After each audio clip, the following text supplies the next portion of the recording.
wondering what the weather's going to be like at those games, Josh, because I was in an outside event Saturday and it was a little chilly. It wasn't raining, which it sounds like it might this week more. Yeah, the rain kind of sticks around for us over the next week or so, and so too do those below average temperatures by nearly 10 to 15 degrees. Where we are on the chilly side with a live look out over Seaside, 42 degrees, courtesy that latest cold front ushering in the wet weather. But that's not stopping just a few folks from enjoying the shoreline, as the Dows have actually got in on just a bit of that sunshine. You can also see some of those trees starting to show off their freshly green leaves as we currently sit at about 55. But the wet weather is on its way as the system tracks its way from the west to the east. As we take a live look out over Vancouver with our Riverview Bank camera, 49 degrees is where we currently stand out at the airport with our winds out of the south at about 13 miles per hour. You'll notice, though, as we work our way through the afternoon, on and off again, rain showers are a possibility, some of which have the potential to have a rumble of thunder and a clap of lightning as that thunderstorm potential remains not only today, but as we work our way into tomorrow. As 27 degrees is what we see out over Mount Hood Meadows with some nice freshly falling snow as our snow elevations dip down to about 1,600 feet for the start of the day tomorrow. Some higher elevated locations around maybe the West Hills seeing a little bit of a wintry mix come sunrise tomorrow, but that will be melting on contact due to our warmer than what has been normal temperatures.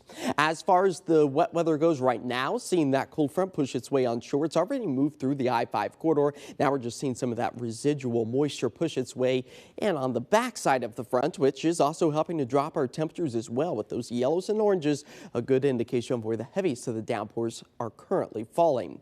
As far as that thunderstorm potential goes, nothing in the severe realm for today, but small hail is a very real possibility. We see that potential yet again tomorrow for the coast, for the I-5 corridor and the foothills of the Cascades, but the Cascades themselves just getting in on that snow.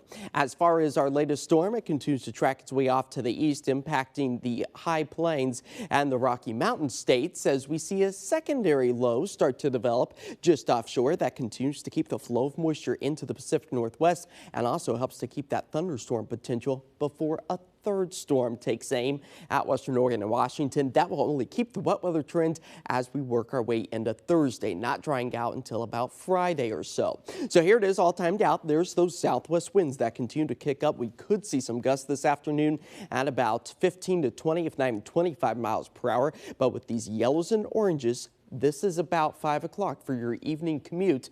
Likely going to be seeing some heavier downpours and even the potential for some thunderstorms. That takes us into the overnight hours as those snow elevations drop down to about 2,000 feet at the lowest level as we fall back into the upper 30s. And then we see the wet weather trend continue well into Tuesday and even into Wednesday, where that thunderstorm potential still remains. But again, this is not going to be from sunrise to sunset rainmaker. It's going to be on again and off again, but it will be filling up our rain gauges over the next 48 hours, nearing about 3/4 of an inch for the I-5 corridor, if not even closer to a full inch to 1 3/4 inches found out along the shoreline as we work our way into Wednesday afternoon.